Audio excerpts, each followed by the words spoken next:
Bom dia, boa tarde, boa noite. Sejam bem-vindos a mais um episódio do nosso Tudo é Possível podcast, agora com o nosso braço espiritualizado. Tudo é possível, consciência. Eu, Karim Ferres, com a minha parceira de hoje, Márcia Fuga, como co-host. Oi, pessoal. Karim, obrigada pelo convite. Gente, olha, vai ser muito gostoso, porque esse braço que o Karim criou, o podcast Tudo é Possível, Consciência, a gente vai trazer pessoas muito especiais. Eu acho que vocês vão gostar, vão aproveitar. Fiquem muito ligados aqui, que eu acho que esse dia vai ser especial. Especialíssimo, falou bem, mas teve uma inverdade aí, não fui eu que criei, não. Fomos todos nós, eu, ela, você, o universo, todo mundo criou, co-criou e estamos aqui agora para presenciar com pessoas sensacionais, uma mais legal que a outra. E hoje vamos receber um cara que eu não conhecia pessoalmente, mas eu já ouvi falar muito. O cara tem um trabalho muito consistente. Hoje ele é o cabeça, se eu posso dizer assim, daqui a pouco ele vai me corrigir, de um centro universalista chamado Cura-te, um centro que ajuda muita gente. Então, seja bem-vindo, Ronaldo Acamini. Ô, querido, muito obrigado pelo convite. É uma honra estar aqui. Muito obrigado, Karim. Obrigado, viu, Márcia? A gente que agradece a sua disponibilidade, Ronaldo. Eu sei que você é um cara que corre muito, porque você tem a sua vida profissional, as suas coisas, claro, porque a gente precisa ganhar dinheiro nesse mundo do jeito que é. Sim, claro, importante. E você também tem o Cura-te, que é... Eu quero que você me diga o que é. Eu sei que é um centro universalista, mas eu sei que tem milhares de pessoas, centenas trabalhando e milhares sendo atendidas. Então, eu queria que você começasse daqui, do Cura-te, e depois a gente volta pro seu passado, a sua infância, para mostrar como você chegou aí. O Cura-te é um centro de espiritualidade universalista. É um termo, assim, um termo novo, né? Não é todo mundo que está habituado com esse conceito. E uma das nossas missões é ajudar na conceituação, né? no enraizamento dessa espiritualidade possível universalista, onde nós não temos nenhuma religião, nós não seguimos, mas respeitamos todas.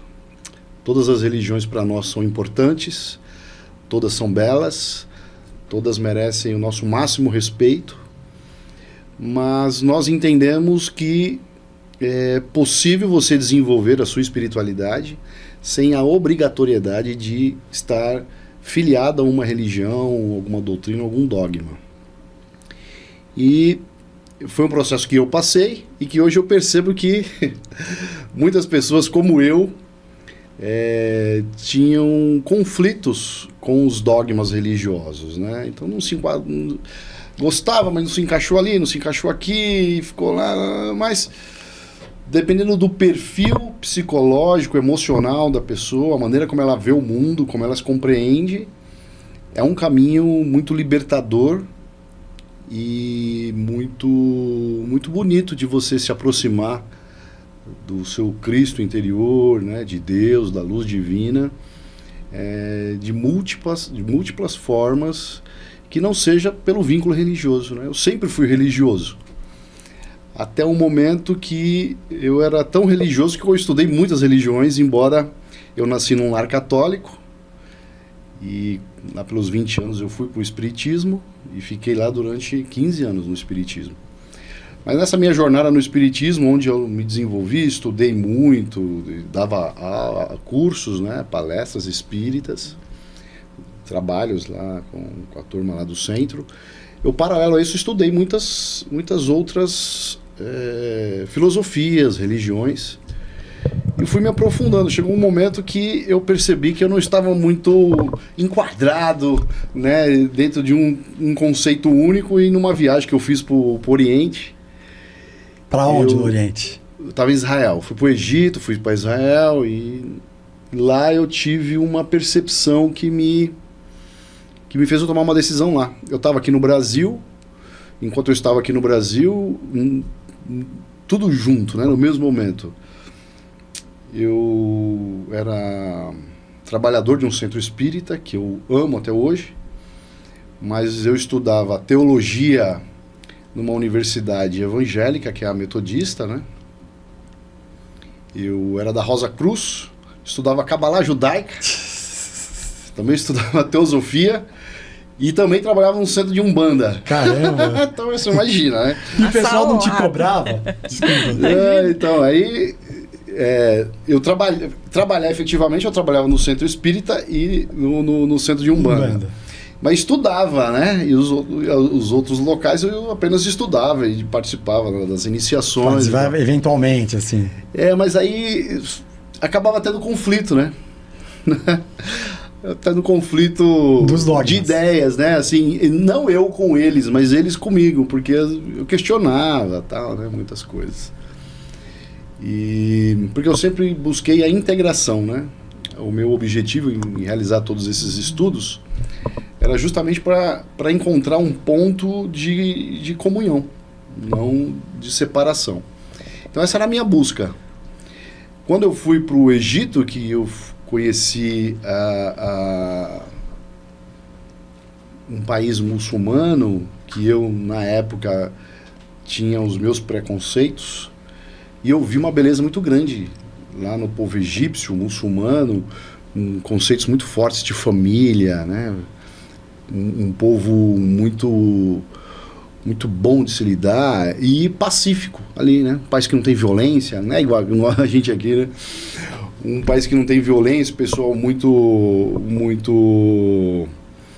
para os parâmetros daquilo que eu entendia, que eu me deparei lá, um povo civilizado e tal, muito culto.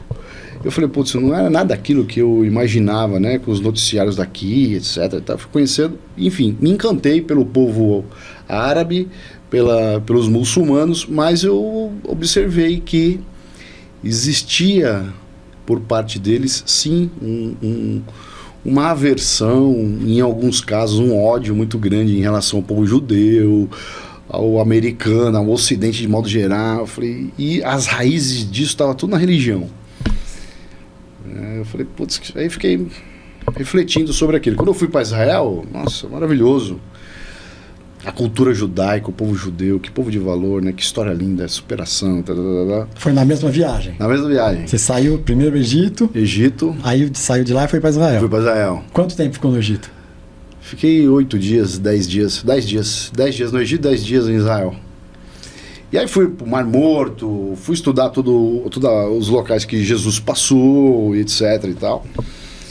E da mesma forma, um povo maravilhoso, mas também com questões em relação ao povo muçulmano, que são muito atacados e tem aquela dinâmica toda. E eu estava com um grupo muito legal, né, pessoas muito interessantes. E nas conversas eu vi que havia assim, também preconceitos em relação a eles, né? Então, nós e eles, né? Então eu falei, que absurdo. E aí, como eu estava aqui, então eu estava quase concluindo um curso de teologia, mas eu era muito recriminado dentro da faculdade, né? Por preconceito mesmo, porque eu não era evangélico e tal. Você não tinha uma religião específica? Eu tinha, nessa época eu era espírita. E você era recriminado por quê? Porque eu era espírita. Ah, meus colegas eram todos pastores. Caramba! Pastores evangélicos, eu era um único espírita. O que você está fazendo aqui? Estou estudando a teologia, toda a exegese, que é chamada a matéria, onde você estuda os textos bíblicos, a interpretação. Eu tinha essa busca como um aprendizado, né? É que a própria faculdade também era evangélica, né? Então... eles me falaram que era laico, era aberto, mas depois não era, não. Bom...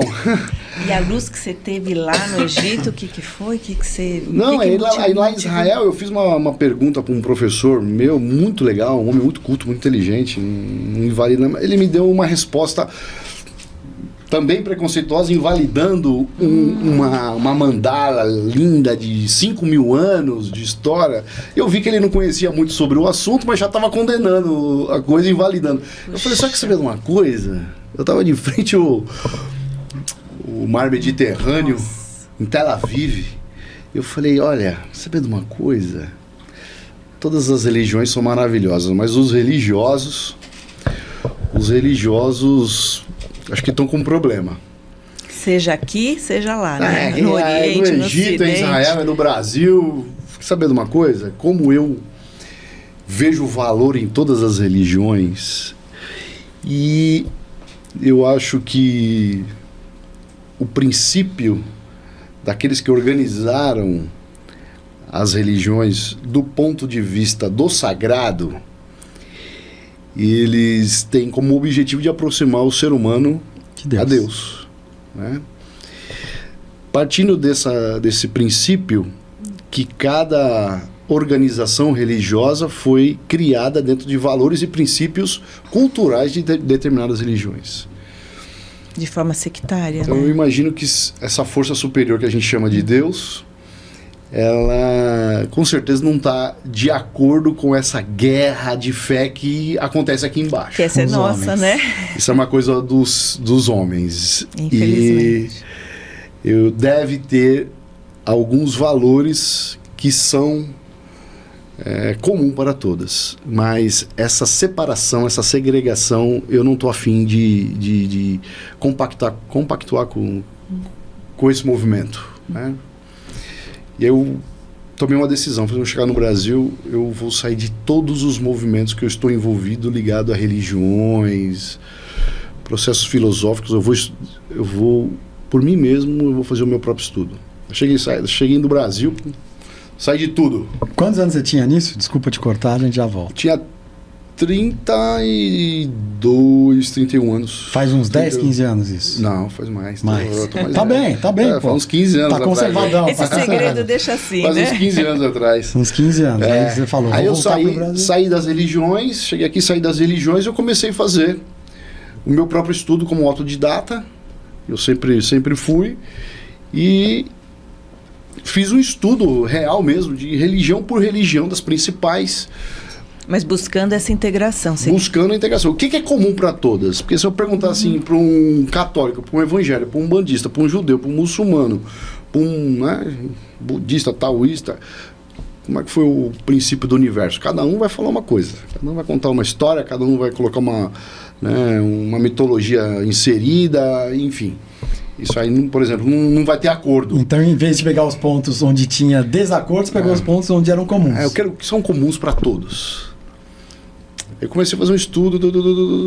Eu pensei que eu, no meu imaginário, na minha fantasia, eu ia chegar numa conclusão muito complexa, vasta, né? No final das contas, depois de 3 anos de estudo, eu cheguei numa coisa muito simples. Só tem 3 coisas que todas vão concordar.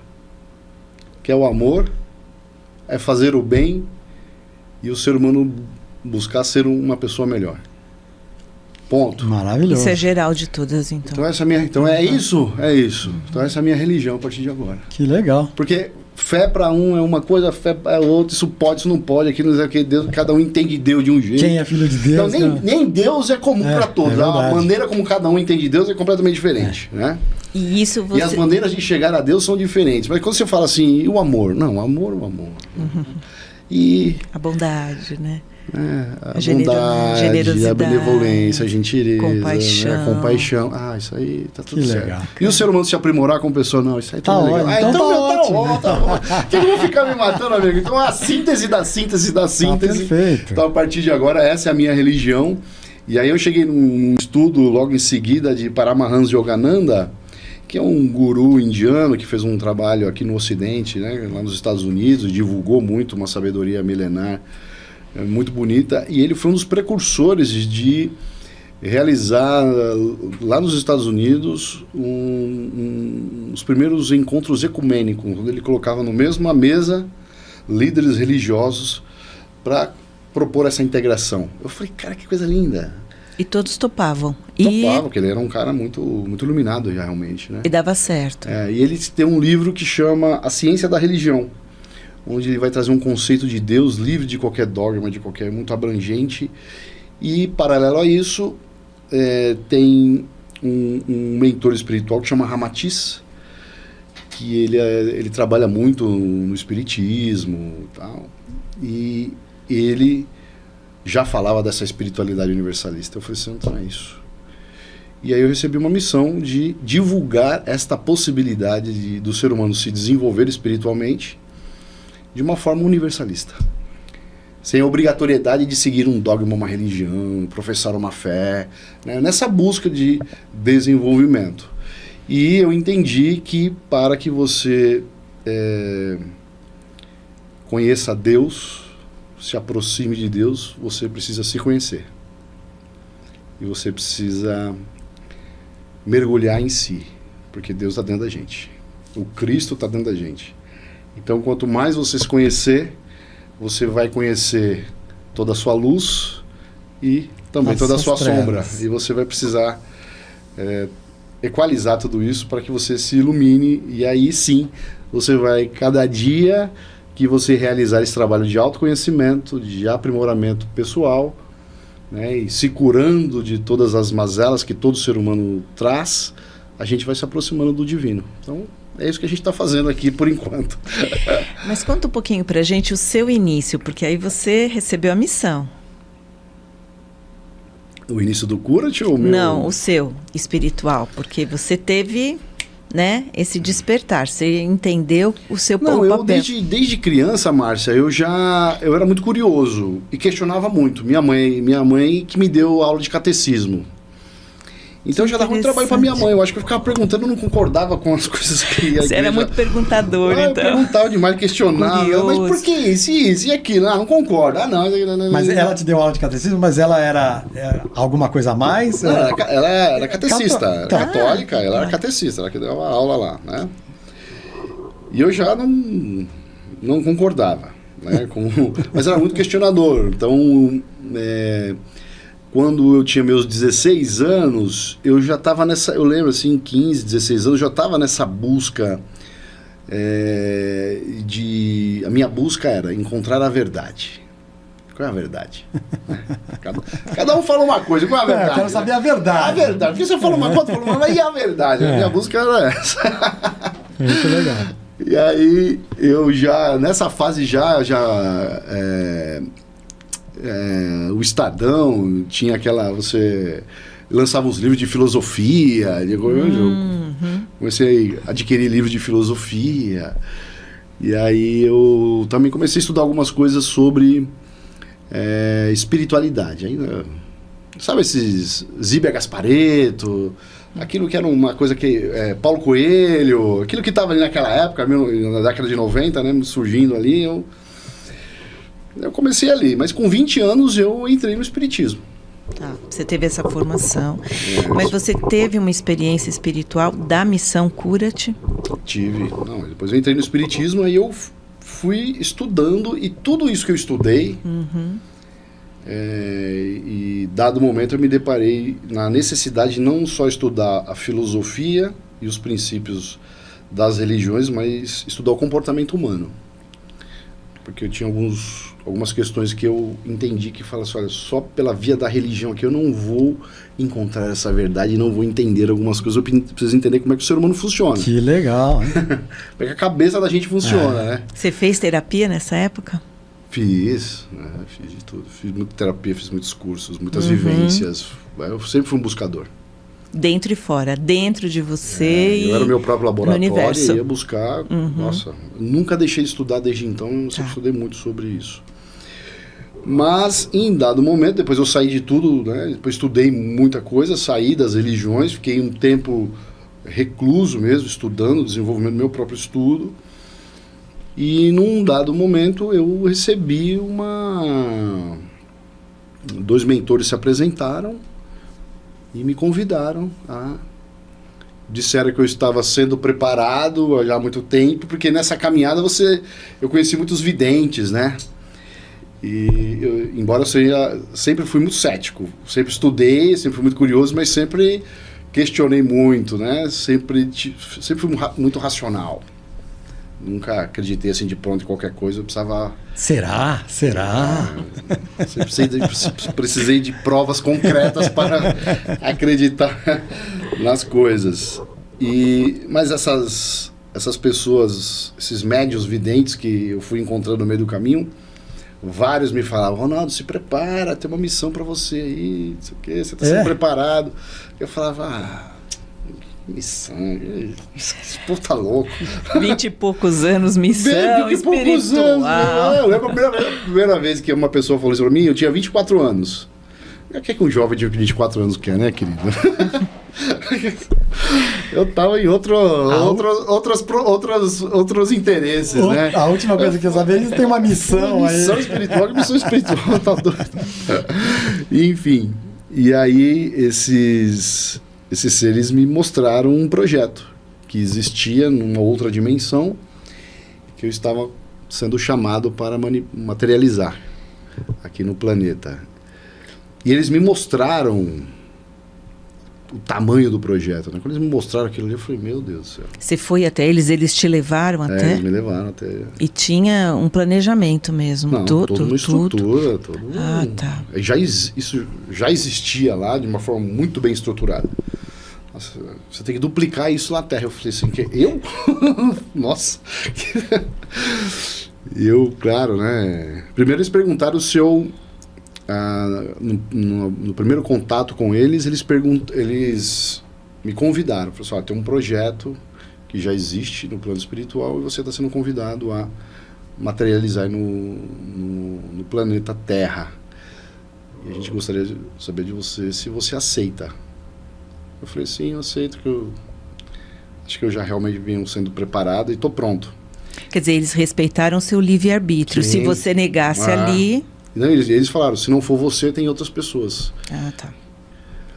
Eu falei, não, eu sinto que eu estou sendo preparado, eu estou pronto. Ele falou, pensa direito, porque você vai precisar abrir mão de muita coisa na sua vida. Eu falei assim, eu sei, estou pronto, eu aceito. Ele falou, então ok, aguarde instruções. E sumiram, eu falei, nossa. Por muito tempo sumiram? Não, eles aguardam instruções. E aí 30 dias depois... 30 dias, tá. Eles, a cada mais ou menos 30, 40 dias, eles se apresentavam e me davam mais um passo.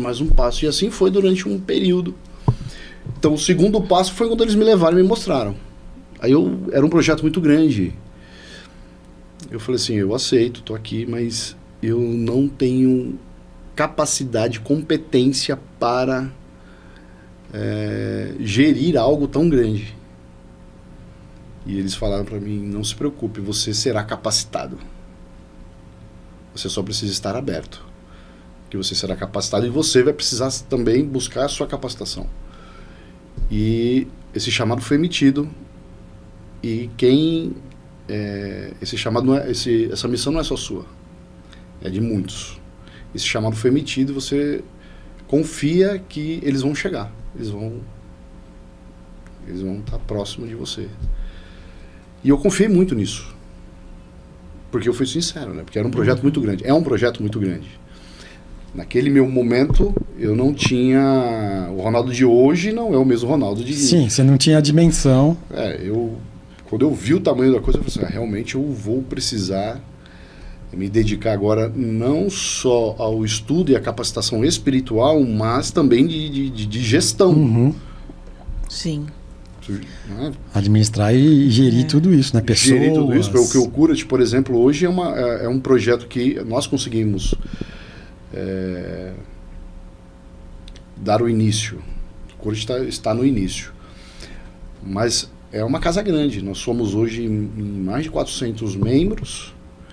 A gente atende mais de 30 mil pessoas por ano e tem uma demanda, além da demanda espiritual, energética, todos os cursos que a gente dá, você precisa, tem todo um bastidor de gestão de tudo aquilo.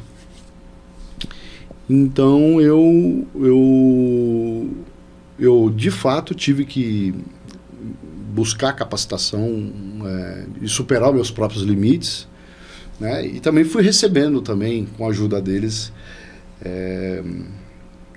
caminhos para que a gente conseguisse começar esse projeto, que é um projeto bonito, lindo, que transforma muita gente e é grande e já está grande, mas o projeto é bem maior, né? O Curat, ele está do jeito que está, mas o projeto futuro ele é um projeto bem interessante, porque ele tem os seus pilares, né? Ele tem um pilar que ele é uma escola, uma escola hoje que se tornará uma universidade.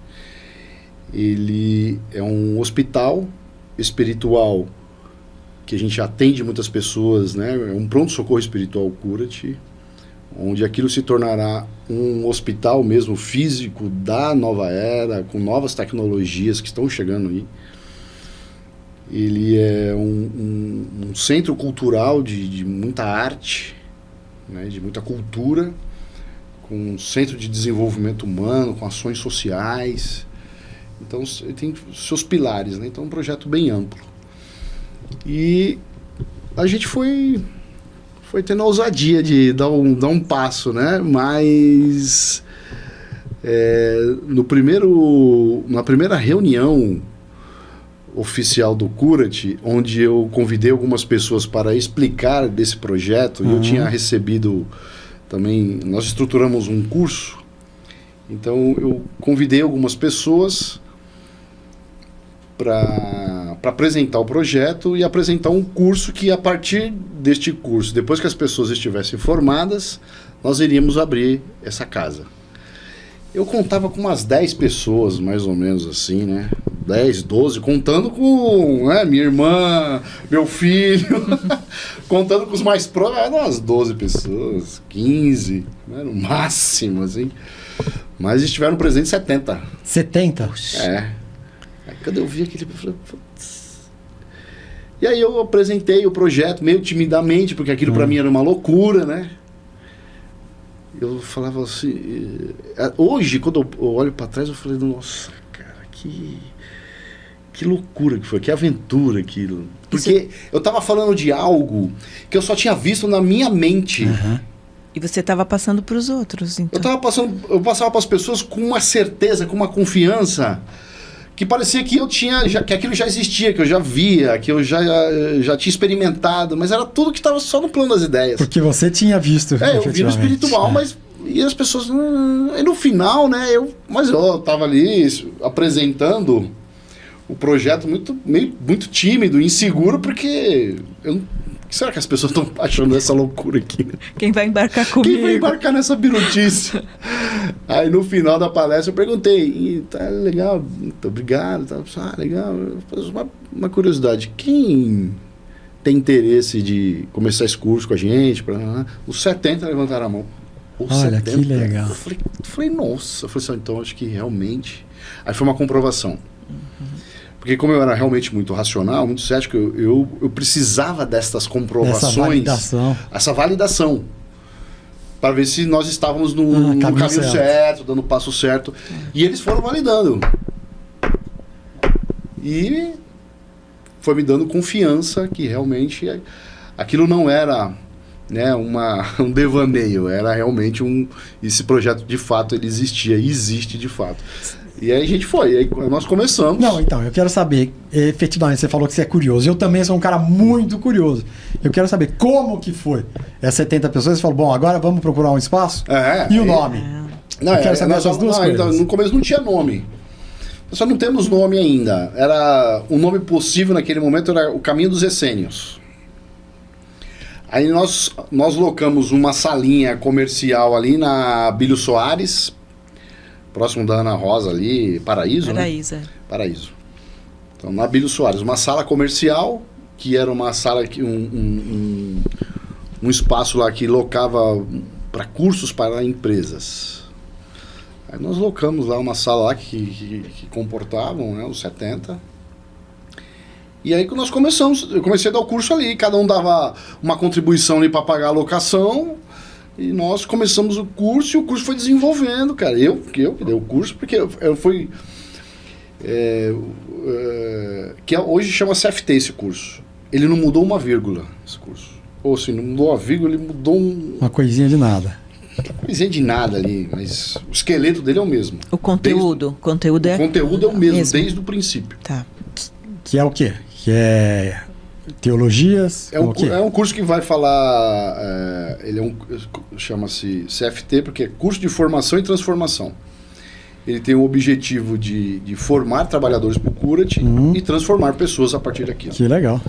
Então a gente estuda a história da evolução do pensamento religioso no Ocidente para a gente entender. Então, por exemplo, nós brasileiros aqui nos deparamos todos os dias com igrejas católicas, evangélicas, centros espíritas, terreiros, sinagogas. Tem essa diversidade cultural, espiritual, religiosa aqui no Brasil. Mas poucos conhecem a história e o fundamento. Como isso chegou até aqui? Como nasceu essas religiões? Como isso chegou aqui no Brasil? Como isso se transformou? Então a gente conta um pouco dessa história, né, dessa evolução do pensamento religioso no Ocidente. A gente estuda os chakras, 7 planos divinos, os 7 corpos, a gente estuda mediunidade e telepatia, a gente estuda processos de obsessão espiritual, auto-obsessão. Nós estudamos sobre ervas, sobre cristais, enfim. Junto do curso tem práticas mediúnicas dentro do curso. Tem outro tema, auto-obsessão, eu falei. Basicamente é isso. Tem aulas práticas, né, de prática de cura. Então nós formamos curadores lá, né, com o objetivo de formar trabalhadores para atuar na casa. Formar e transformar os próprios trabalhadores. Esse é o maior objetivo da casa, transformar pessoas. Então, uma pessoa que chega no Curat, que está com uma questão espiritual, ela não está entendendo o que está acontecendo com ela. Uma manifestação, uma influenciação, o Curat vem e acolhe essa pessoa e oferece tratamentos. O curso, esse CFT, é para aqueles que desejam estudar. Estudar e futuramente trabalhar. Mas para aquela pessoa que chega no Curat e ela se percebe, ela sente a necessidade, ela está se percebendo que está com algum tipo de transtorno, algum desequilíbrio espiritual ou emocional, está vivendo uma fase que não está legal. A gente acolhe muitas pessoas com processos graves de depressão, tendências suicidas, vícios, etc. As pessoas que chegam lá no Curat, a gente propõe um ciclo de cura, onde ela vai passar por várias técnicas terapêuticas, porque nós entendemos, a gente já entendeu isso, eu já entendia isso de outros lugares que eu passei, mas lá ficou muito evidente. Então a pessoa chegava lá no Curat em busca de tratamento espiritual, e nós realizávamos esse acolhimento e dávamos o tratamento espiritual. Só que a gente percebeu que esse tratamento espiritual não era eficiente e nem duradouro. Não porque o tratamento foi inadequado, não foi bem feito, não por isso. É porque não havia, junto com o tratamento espiritual, um processo de transformação e tomada de consciência. Sem dúvida. Porque o Curat, ele não promete cura para ninguém. Como o próprio nome diz, é Curat, você se cura.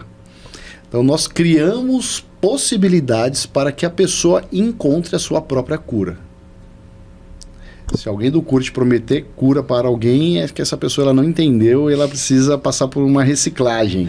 Porque nós não curamos ninguém, né? Nós não temos isso como uma proposta de nós nos colocarmos como fonte de cura, mas como um caminho de autocura.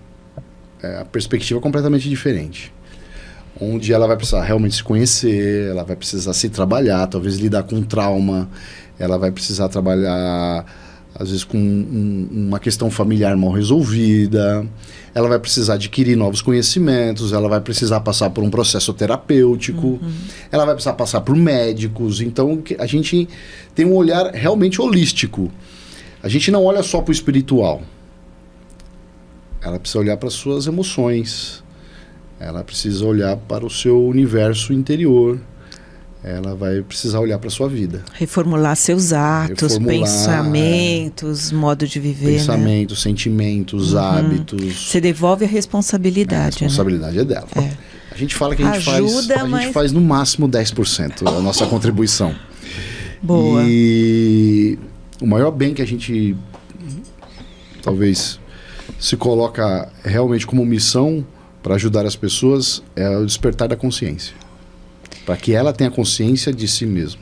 Tá. E no momento de hoje, essa questão do despertar da consciência, Ronaldo, como que você está vendo? Porque as pessoas estão sofrendo, elas chegam para os terapeutas, para os médicos, nos centros espíritas, universalistas, elas estão sofrendo. A gente está passando por uma época de despertar, a gente está sendo impulsionado a isso? Ô Márcio, olha, eu trabalho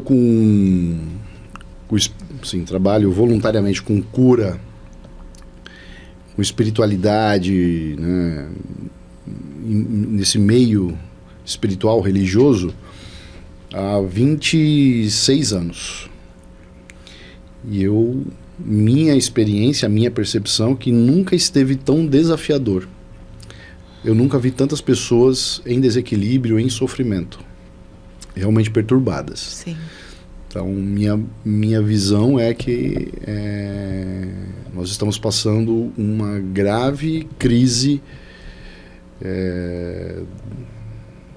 na humanidade, com muitos conflitos, com muitos transtornos, e as pessoas estão muito doentes. Eu nunca vi um cenário tão caótico. E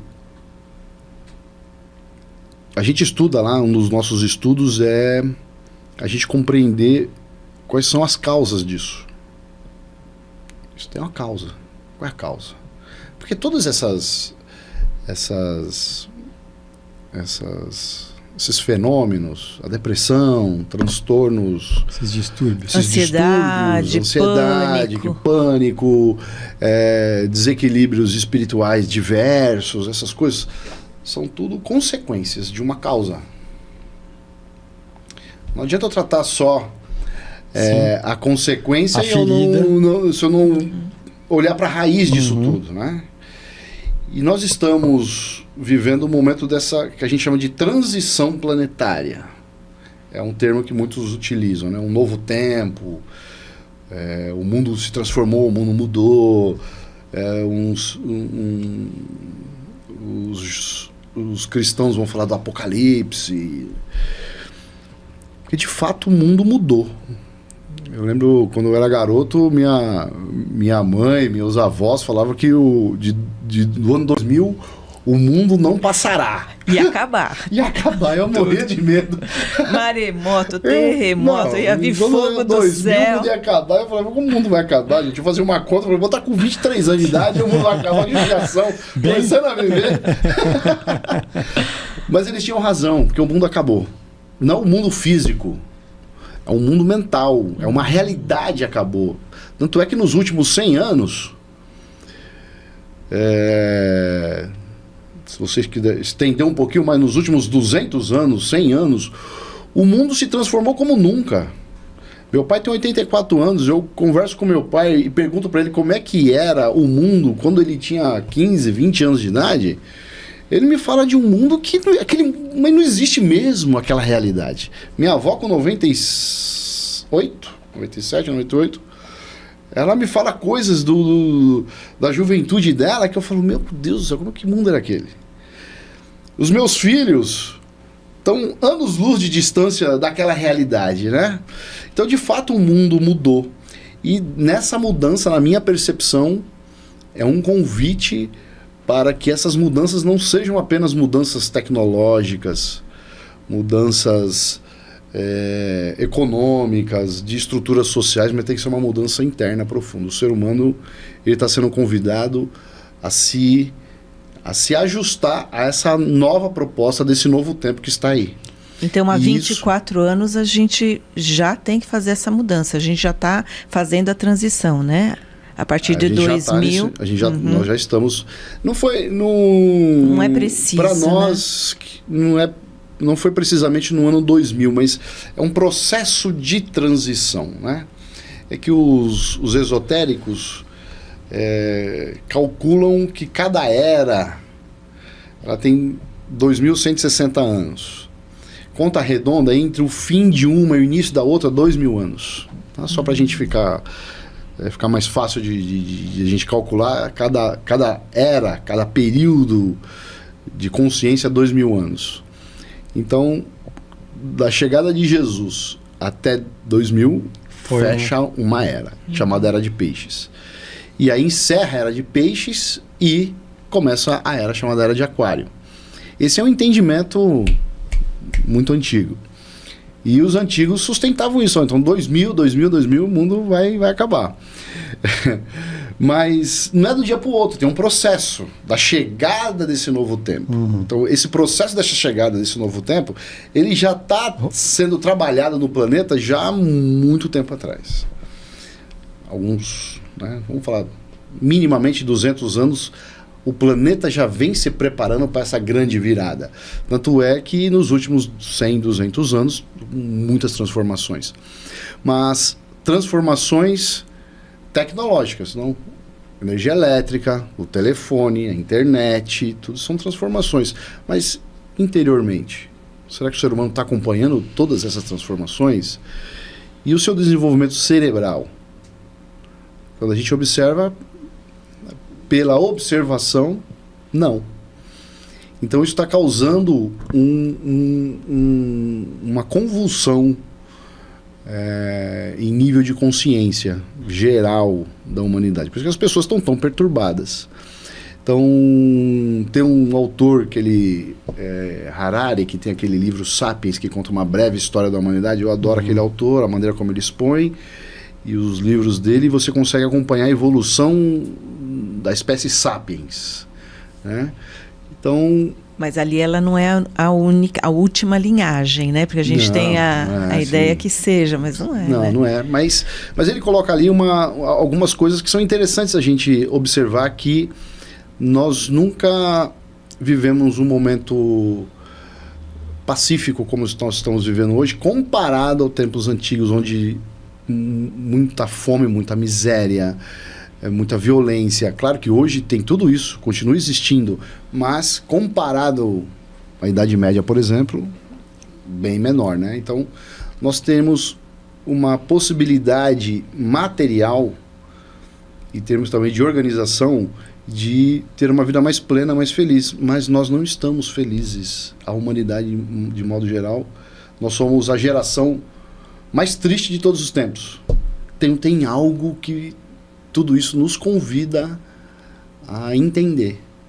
No nosso ponto de vista, a raiz, a causa de todos esses males é a desconexão do ser humano com a sua própria essência. Que a gente entende que essa luz divina, Deus, está dentro de nós. A gente tem essa busca de encontrar a verdade, encontrar Deus sempre lá fora, né? Sempre está em cima de uma montanha, em cima de um monte. É um guru que vai falar, né? Está tudo dentro da gente. Mas nós fomos ensinados a buscar isso fora. É uma grande ilusão, né? A ilusão da separação. Então essa separação do ego com a sua essência divina é a causa de todos esses distúrbios sociais, econômicos, espirituais, emocionais. À medida que a gente vai se conhecendo, vai se curando, vai se transformando, a gente vai se aproximando dessa nossa essência que é divina, que é o amor. Então, quando a gente permitir que esse amor floresça, ele flua na nossa vida, tudo vai se transformando. Então, nossos processos de cura, de possibilidade de cura, de caminho de autocura do Cura-te, é colocar as pessoas que chegam lá a trilhar um caminho para que ela encontre dentro de si esse amor, onde ela vai precisar passar por um processo de cura interior. Então, vai curar, né, da sua própria sombra, daquilo que afasta ela desse divino, desse sagrado. Então é mais ou menos isso que a gente tem como proposta lá, de ajudar as pessoas no despertar dessa consciência que é divina. A nossa consciência, né, nosso DNA espiritual, ele é divino, ele é sagrado, e nós estamos muito desconectados de tudo isso, iludidos com o nosso ego, os prazeres imediatos. Estamos distraídos, né? Muito distraídos, né? Os bens materiais. Materialidade, que é importante, né? Mas não é tudo, tem outras coisas, né? Isso num nível profundo. Então a gente tem como missão colocar a pessoa em contato com aquilo que é mais sagrado e mais profundo dentro dela própria. E nesse seu caminho todo, como que ficou assim? Como que você viu Jesus? Qual foi o papel de Jesus nesse processo, Ronaldo? Olha, Jesus... Eu tenho uma história muito legal com Jesus. Puxa, Boa, que bom! Vamos lá, ótimo. queremos conhecer. Então, manda. Puxa, ele é amigo do homem. Não, sou mesmo. Tava eu e Jesus, começa assim, só. Tava eu e Jesus andando. Eu tenho uma história muito legal em relação a isso, né? Esse caminho espiritual me trouxe muitas coisas boas. Mas eu sempre, nesses meus estudos, né, quando tinha jovem, 20 e poucos anos, eu sempre respeitei muito Jesus e reconheci no Evangelho, né, de tudo aquilo que ele representava, muito valor. Né, muito valor. Embora tinha coisas que eu não entendia. Não entendia filosoficamente a profundidade daquilo. Uhum. E eu cheguei a dar aula sobre Jesus, mas eu não sentia Jesus. Que engraçado, né? Jesus para mim estava no plano das ideias. Eu me achava um picareta. Eu me achava eu fazia aquilo com muito respeito, né? Então eu me achava picareta porque eu não sentia. Eu não sentia, né? Era uma coisa muito intelectual, técnica. Muito mental, técnica. E eu sentia que algo precisava acontecer, né? Ou eu enxergar que de repente aquilo não era a verdade, né? Que Jesus não era tudo aquilo, ou eu que estava completamente equivocado, né? E enfim. E nessas minhas experiências, eu tive uma experiência espiritual profunda com o mestre, né? Com o mestre que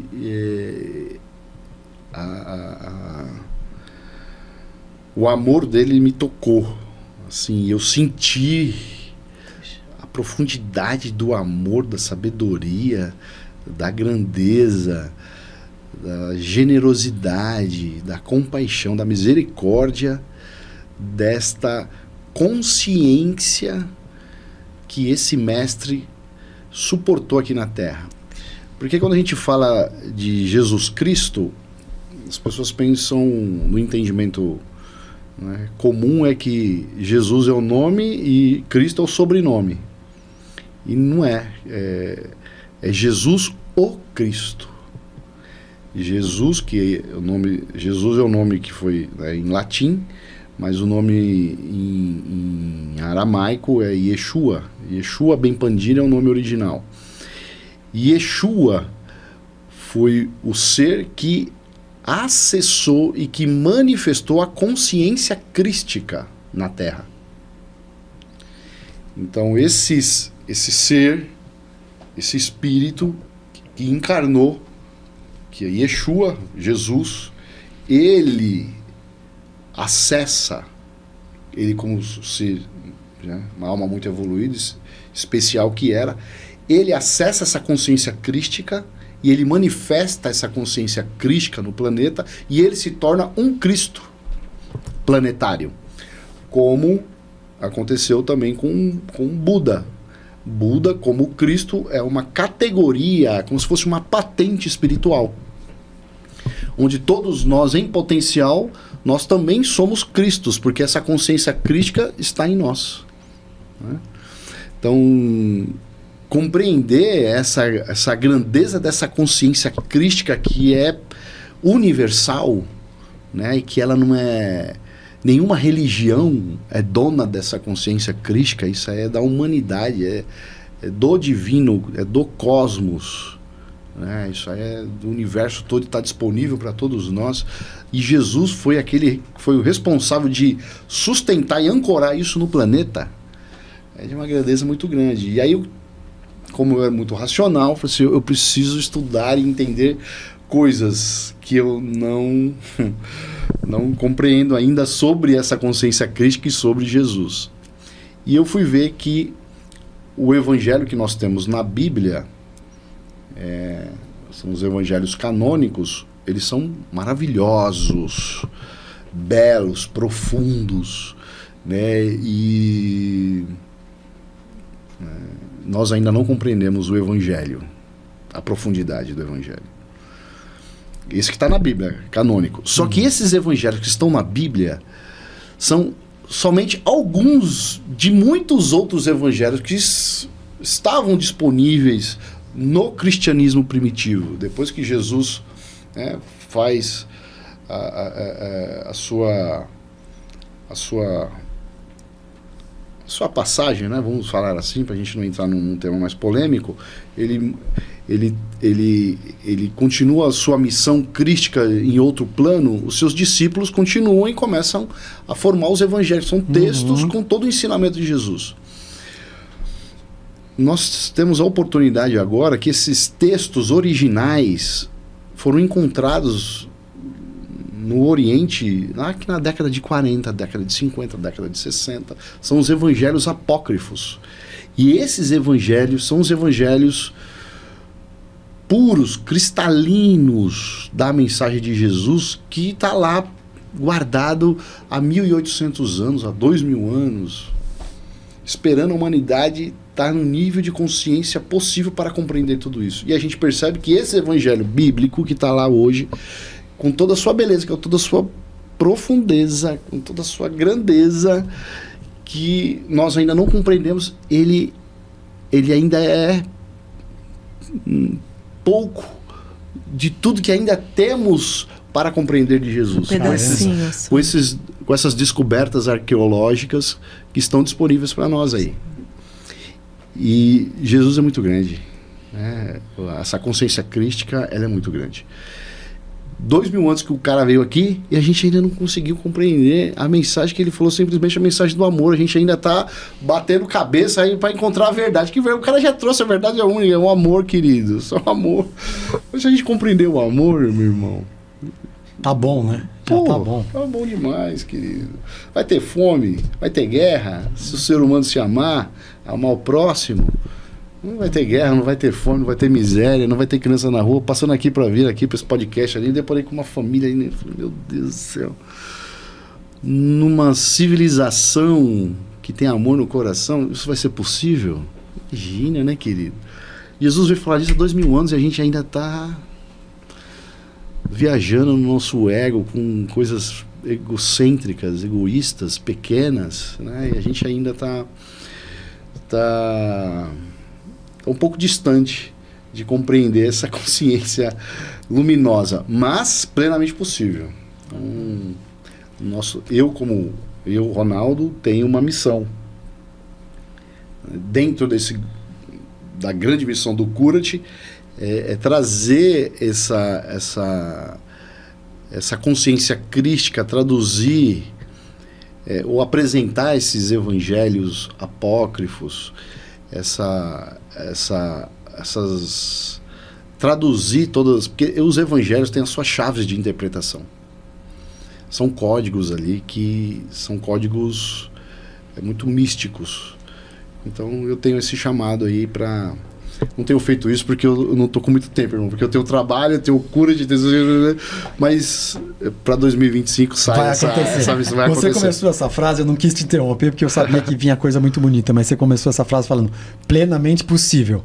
E o nosso podcast tem o nome de Tudo é Possível. Tudo é possível. E agora o Tudo é Possível Consciência, que a gente vai até, né, bebendo todos nós na sua fonte para tentar atingir aí bastante gente e fazer uma mini transformação, enfim. Tudo é possível, viu, Carinho? Eu acredito. Mas as pessoas precisam realmente estar dispostas a passar pelo processo do despertar da consciência. Essa é a questão. A maioria das pessoas não estão dispostas a passar pelo processo. Nós somos muito imediatistas. e queremos milagres. Poucos estão dispostos a fazer a sua parte no processo. Né? Todo mundo quer que Jesus desça, Exato. né? E vai salvar a alma dele, mas ele não quer se salvar. Exatamente. Vai se salvar do quê? Né? Se salvar do inferno, se salvar de não sei o quê, do purgatório. Meu irmão, a gente precisa se salvar de nós mesmos. A salvação é você com você, querido. Você que se salva. A gente fica dando tanto trabalho para Jesus, tanto trabalho para os mentores, tanto trabalho para Deus. Eu fico imaginando assim, Deus deve olhar para Jesus e dizer, ô, querido, né? Você tem todos os recursos para você fazer o seu próprio trabalho, a sua própria, né, salvação, o seu próprio despertar. Fica chamando a gente toda hora, Deus me ajuda, Deus me ajuda. Se ajuda um pouco, querida, faça você a sua parte. Né? Eu acho que as pessoas querem, né? Você falou, as pessoas não querem. A pessoa quer, mas não quer fazer nenhum movimento. Não, ela, mas, então, a pessoa... ela quer sem trabalho. Isso, a gente chama isso de preguiça existencial. Ela quer receber, mas não quer fazer. Isso mesmo. E zero autorresponsabilidade. Né? Exatamente. É culpa... Exatamente. É culpa do Lula, culpa do Bolsonaro, culpa do pai, culpa da mãe, culpa de Deus, culpa do... E você, querido? Com a sua parte nessa construção, né? Ronaldo, rapidamente, você faz um trabalho maravilhoso, assim, espetacular, que como você falou, vai crescer mais, eu acredito. E não fui lá ainda, vou lá conhecer. Preciso ir lá. Vou conhecer sim. Minha esposa fica me chamando, eu que faço muita coisa aí, mas isso não é desculpa. Vamos arrumar mais um tempinho, vamos lá. Hein, Dani? Vamos lá, tá prometido. Mas eu quero saber o seguinte, você não é profissional, claro, você tem o Cura-te profissionalmente, mas você tem a sua profissão. Não, o que você faz para ganhar dinheiro? Não, eu não tenho o Cura-te, eu não tenho o Cura-te profissionalmente, né? O Cura-te é o meu... É a minha doação pro mundo. Não, né? é a sua doação. Eu digo que não é amador. Você não ganha dinheiro de lá. Não ganha dinheiro. Então, você não ganha dinheiro de lá. Profissional, eu quis dizer... a gente tem uma gestão. É uma gestão tem uma dedicação. Exato. Tem uma dedicação ali. Mas não é lucrativo. Você não tira dinheiro de lá. Nós somos uma associação. Uhum. Então, todos os membros são associados, né, fazem parte. Nós somos uma irmandade. Então, o Cura-te não tem um dono. O Cura-te tem um grupo de irmãos que nós estamos ali cumprindo essa missão. Então, eu sou o dirigente espiritual dessa instituição e também sou o presidente executivo de manter isso funcionando. Mas essa não é minha profissão, né? Eu sou CEO de um grupo chamado Grupo V9. O Grupo V9 tem 7 empresas debaixo do guarda-chuva dele que são empresas na área de alimentação. Então, eu tenho um restaurante... Tem um buffet de eventos, tem um espaço de festas. Eu vivo desse segmento, né, da área de alimentação. São 7 empresas que a gente gerencia. Esse é meu ganho... Esse é o seu ganha-pão. Esse é o meu ganha-pão. Profissionalmente, a sua profissão é essa. Você é diretor. Sou CEO desse grupo que a gente, né, faz a gestão dessas empresas. E você... Que eu fundei, né, alguns bons anos atrás, e a gente veio como brasileiro lutando aí para sobreviver nesse... Você fundou o primeiro restaurante, é isso? Em 2001. 2001. Caramba, 24 anos. 24 anos, ralando aí. Então, entre erros e acertos, aprendi muito. Mas alimentou muita gente. Alimentou muita gente. E aliás, olha, e continua, e no Cura-te também, né? A nutrição no Cura-te é espiritual. E lá no restaurante é alimentação. Legal demais. Mas tô nesse ramo aí, trabalhando. E eu separo bem, né? Aqui é o meu trabalho, meu trabalho, e aqui é o meu... Mas eu divido o tempo da forma da melhor forma que eu consigo. Mas o Cura-te me toma muito tempo. O Cura-te tem que cuidar da minha família, tem que cuidar do meu trabalho e cuidar dessa minha missão espiritual, né? E tem que cuidar de mim, né? Da minha saúde, né? Das minhas coisas. Mas o Cura-te me toma muito tempo. Tem meses que eu me dedico mais ao Cura-te do que aos meus negócios. E sou o cara que trabalha 14, 16 horas por dia, sai de casa 7, 8 horas da manhã, chega em casa 11 horas da noite, todo dia. É mesmo? Todo dia. Assim, se não todo dia, exagerado, quase todo dia. 4 vezes por semana. Sim, porque restaurante, como eu tenho restaurante, trabalho sábado, trabalho domingo. Caramba. Faço eventos, trabalho festas. Caramba. 3, 4, 5 horas da manhã eu tô na rua aí, com os eventos acontecendo e a gente acompanhando, né? Então é um estilo de vida que eu tenho que me dedicar bastante. Né? Ô, Ronaldo, você diria, a gente gosta de saber, momentos marcantes nessa sua vida, que não é tão longa ainda, né? Você tem 40 e poucos, mas vastíssima, né? Pô, cara, vivi, hein, rapaz? Pois é. Se eu desencarnar hoje... Pois é. Tem história, tem livros e livros. Pô, tem Aliás, já escreveu? Tô concluindo um agora sobre espiritualidade universalista, mas tem umas 3 na manga aí que eu preciso soltar e urgente. Mas e biográfico? Ainda não. Ainda não. Ainda não. Tem... Ainda não. Põe na pilha. Mas o pessoal do Kurat lá, eles estão escrevendo um livro sobre a história do Kurat, que aí entra a minha parte contando toda essa história, esse começo. Legal. A gente chegou lá. Legal. O pessoal está escrevendo lá e eu estou escrevendo outros temas. Momentos marcantes que você pensaria aqui pra gente. Momentos marcantes, rapaz. Olha, minha vida tem sido uma vida muito emocionante, viu, Imagina.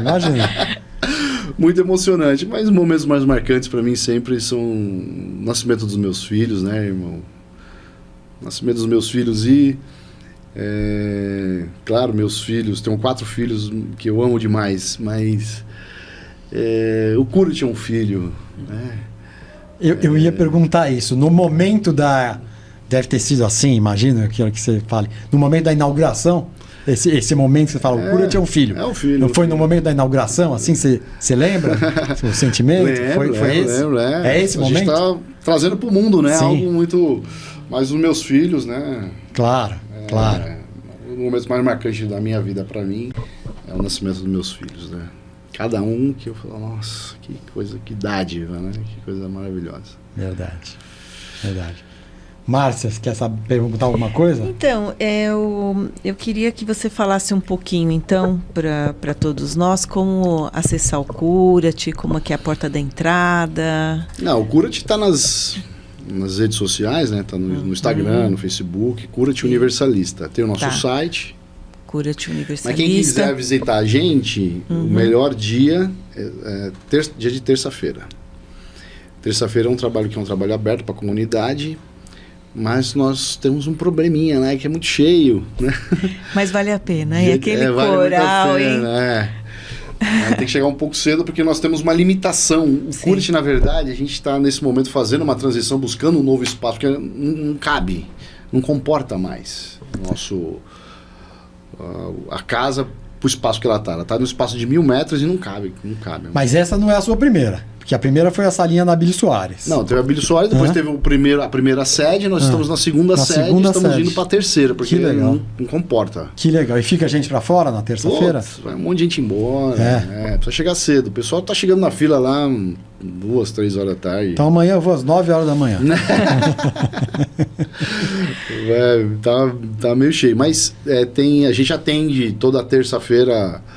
Passa pela casa hoje 500, 600 pessoas, mas a gente consegue atender umas 350, 400, é o que a gente consegue, é o nosso limite, por conta do espaço físico, né? Porque a gente faz um trabalho de harmonização energética, de cura espiritual ali nas macas, então tem um limite de número de macas dentro do espaço, não cabe mais. Então, o melhor dia é terça-feira, que é um trabalho muito bonito, que tem tem uma palestra depois dentro do nosso coral com cantos sagrados, né, orações cantadas. Depois ela vai passar por essa harmonização. É muito gostoso, muito bonito, traz uma paz muito grande, a gente presencia muitas curas acontecendo lá. É um trabalho muito bonito, um trabalho muito sério. A gente faz um trabalho muito sério, muito puro, muita verdade entregue ali, né, de todos, não é só a minha, mas de todo mundo que está lá. A gente tem uma pergunta aqui que a gente faz para os nossos convidados.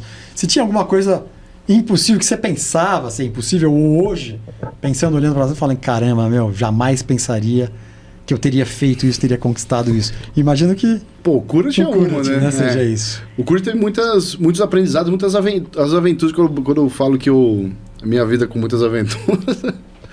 Porque é mesmo, e a gente lá no Kurat, lá a gente vive coisas assim que eu falo, cara, se alguém me... Eu nem conto aqui, que se eu contar, o cara vai falar assim, o cara tá mentindo, mas não é possível uma coisa dessa.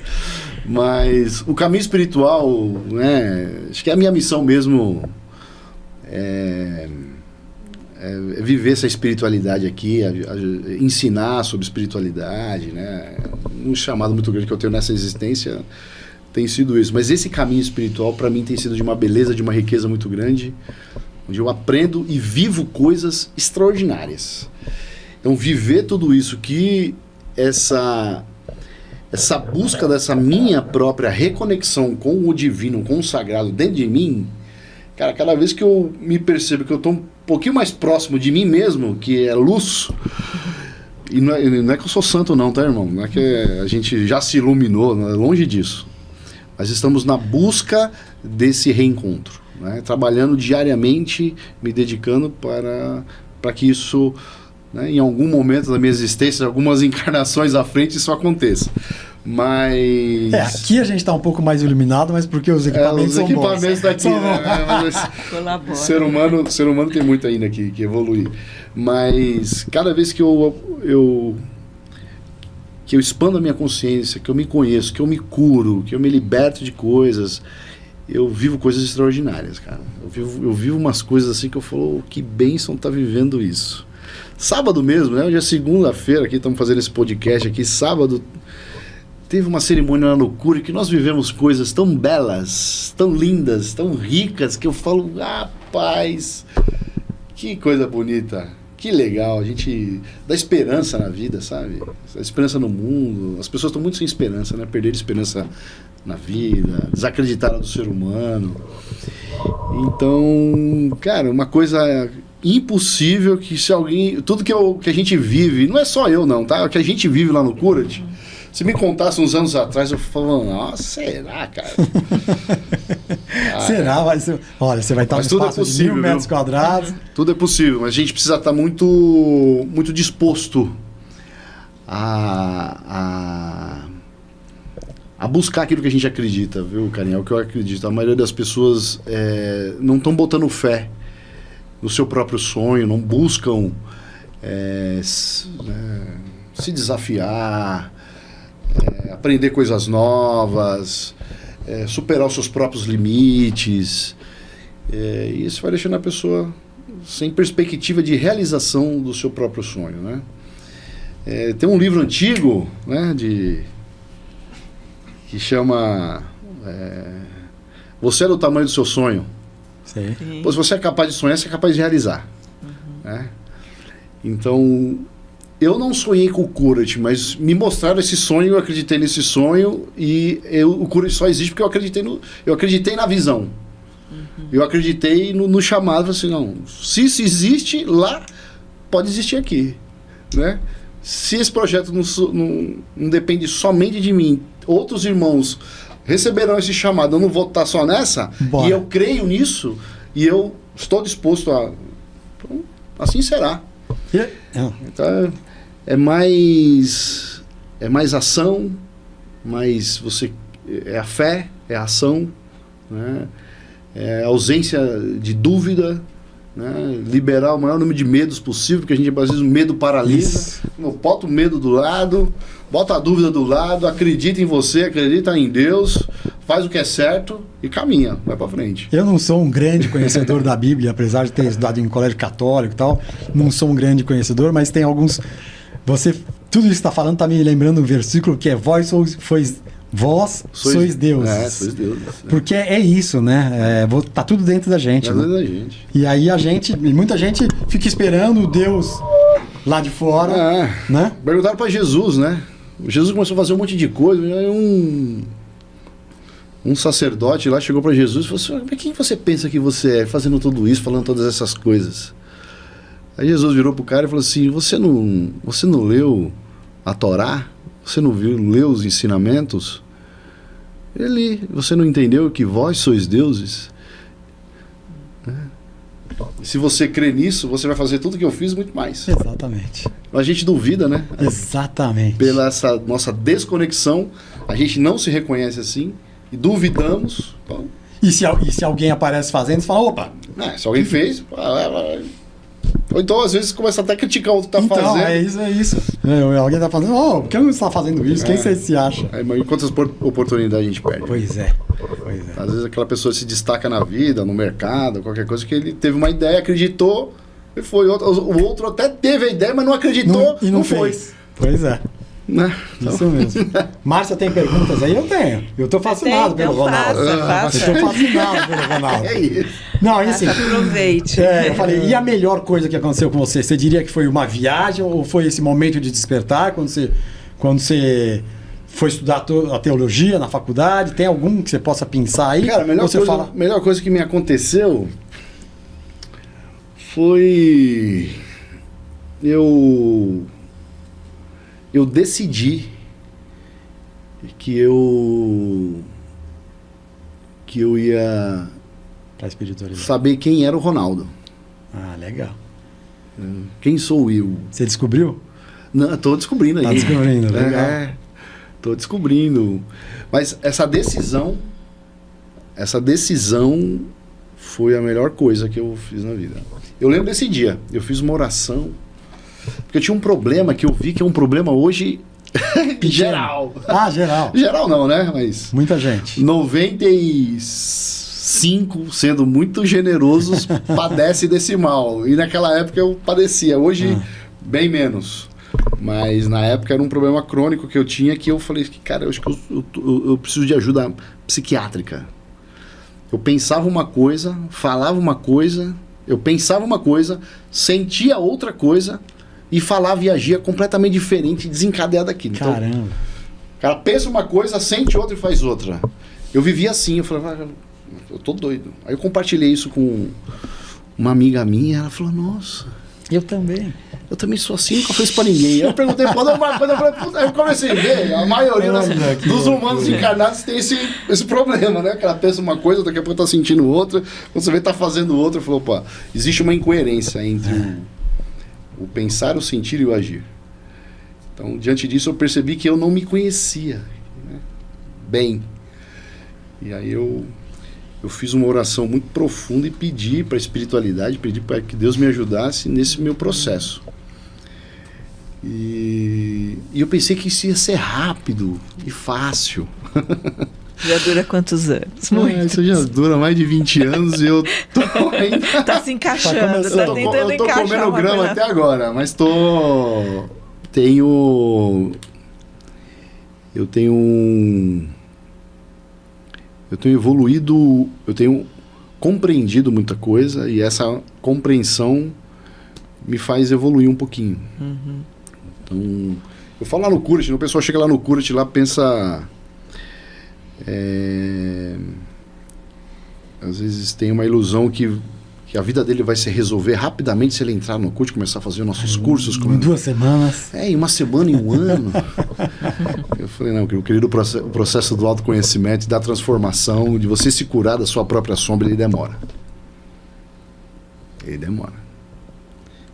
Nível profundo, né, irmão? Porque o raso, você vai ficar contando um monte de laurotinha pra você, umas conversinhas, mas se você quer fazer essa real transformação, esse processo de autoconhecimento nível profundo, o buraco é mais embaixo.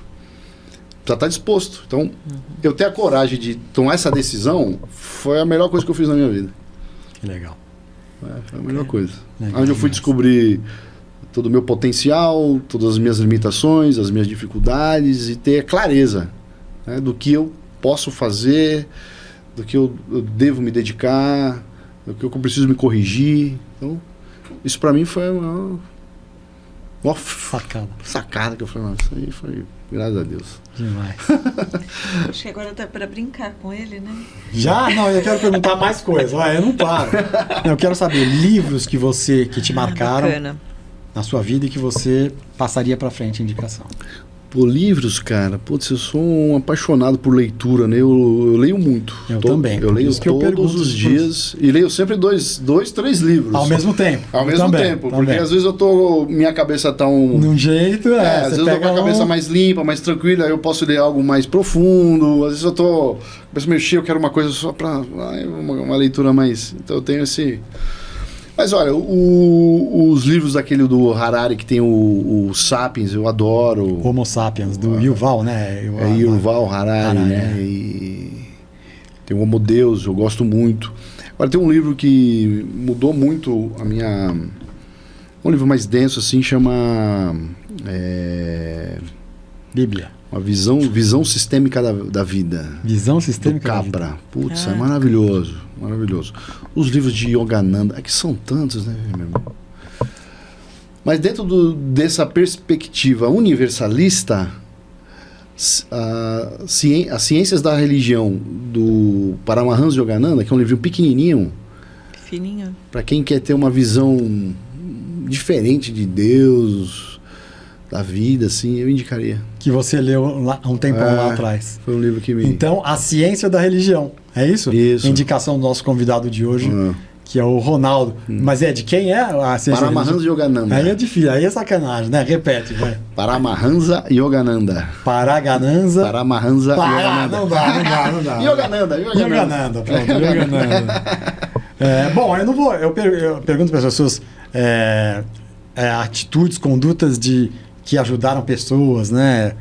E no seu caso, o Cura-te que ajuda 30 mil de pessoas por ano, você falou. Mas são milhares de pessoas. Que legal, né? Milhares. Muito bacana. E o futuro? O que? O meu... O futuro. Futuro? Poxa. Futuro é cumprir a missão daquilo que me foi dada e eu estou comprometido com isso. Então, a gente... essa experiência de você ter uma visão clara do que você quer, que é outro problema que as pessoas têm demais, né? Não sabem o que realmente querem da vida. Verdade. Então a gente tem trabalhado muito lá. Eu faço isso na minha empresa, faço isso no Cura-te. O que a gente quer? Onde a gente quer chegar? E a gente estabelece um planejamento daquilo que a gente entende ser possível para chegar onde a gente tem como visão, né? Então a gente está com essa visão futura aí de cumprir. Qual é? Cumprir a obra do Cura-te. A minha missão maior é essa.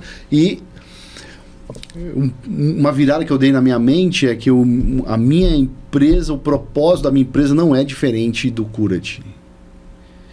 Então, o que eu faço na minha empresa? Eu não estou lá só para ganhar dinheiro, não. A minha empresa tem o mesmo propósito, transformar pessoas. Que legal, que bacana. O meu propósito de vida é transformar pessoas, onde quer que eu esteja. Eu estou aqui no seu podcast, eu estou falando aqui para tocar alguém de alguma forma para que ela se transforme. Que bacana. Na minha empresa, para transformar pessoas, famílias. No Cura-te, a mesma coisa. O propósito é um só. Lindo. É que aqui eu tenho um recurso financeiro, aqui não. Então, o propósito maior, o que me move é transformar pessoas. Ajudar pessoas nessa libertação e expandir as suas consciências. E agora sim, né, Márcia? Porque agora ele tá falando disso, né? Agora sim, né? Vamos para nossa brincadeira aqui, que a gente tem uma brincadeira no nosso baleiro, que é baleiro, tem bala, mas tem outras tantas coisas. Inclusive, umas frases que tem escritas aqui. Então, eu queria que você abrisse tem 2 de frases aí, abra um deles, pegue alguma frase e leia, compartilhe conosco e cumpra, se for possível, se for do seu agrado. O que está escrito? Desculpar alguém. Desculpar alguém. Olha aí, ó. Que legal. Desculpar alguém. Tem alguém para desculpar? Sempre tem, né? Sempre tem. Sempre tem. Porque mesmo que não seja de propósito... A gente está sempre pedindo perdão e dando perdão, né? Exato. Esse é um grande segredo da vida, né? A gente aprender a ter humildade para pedir perdão, pedir desculpa, reconhecer os seus erros, né? E também dar o perdão. Né? Esse é um princípio espiritual que vale a pena, né? Então peça perdão para alguém. E você? E você não vai pedir? Poxa, cara, primeiramente eu posso pedir perdão para mim mesmo, né? Das vezes que eu falhei comigo mesmo em relação à minha essência, à minha verdade, né? Eu acho que a primeira pessoa que a gente precisa se perdoar, a primeira coisa é perdoar a si próprio. Somos nós. Genial. Porque se você não se perdoa, você gera culpa. E a culpa é uma tragédia na nossa vida, né? Então, eu peço perdão a mim mesmo. Mas... E sem perdoar a gente mesmo, aí fica difícil perdoar os outros, eu vou perdoar o outro. Outros se não perdoa a gente mesmo. Você não ama nem a mim mesmo, mas eu vou amar o outro. Então, primeiro que a gente tem que pedir essas desculpas é para nós, de forma leve, né? sem martírio. Sem também. martírio. Você fica chicoteando demais, não.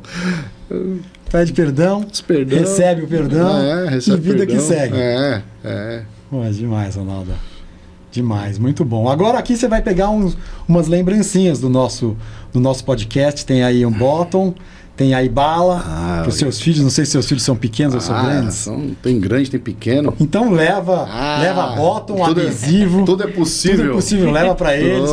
Fala, eu fui num podcast muito legal. Pegar uma balinha também que eu adoro aqui. Uma não, né? Não. Pega aí várias. Você tem 4 filhos, né? 4 filhos, 4 balinhas. Leva 8 uma balinhas. Uma pra você, tá bom. Tem um dadinho aqui, rapaz. Dadinho é demais, da nossa época. Dadinho é demais. Dadinho, todo mundo que ouve mais velho. Dadinho tem que ter. Dadinho tem pouco, que tá acabando com o velho. Tem que repor o estoque do dadinho aqui, meu irmão. E eu já vou pegando os bottoms aqui pra você. Você já pegou bottom? Peguei, mas pegou um só, não. Tem que levar um presente pra você também. Você trouxe também. Pra vocês aqui, pra deixar aí. Vamos ver aqui, olha aqui, ó. Vamos pegar, eu ponho o braço na cara. Tá tudo certo. Presente, o que tá escrito aqui? Galeria e loja de arte. Que demais, caligrafia. Vamos abrir aqui. E você pega os bottoms também, pega um pra cada filho, senão eu vou ficar com ciúmes. Pega então, adesivo também. Tá faltando um, então. Adesivo tem aqui. Vamos ver, Márcia, o que a gente ganhou aqui.